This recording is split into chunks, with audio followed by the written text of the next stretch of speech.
আসসালামু আলাইকুম। এখন বিকাল 4:51।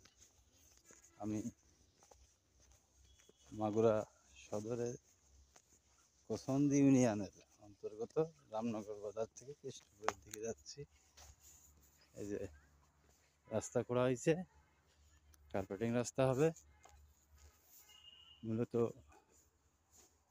যেটা বলতে চাচ্ছিলাম,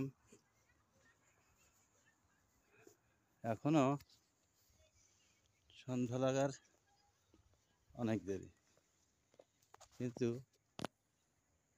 কুয়াশা দেখতে পাচ্ছি প্রচুর। শুধু আমি না, আপনারাও হয়তো না দেখছেন, যারা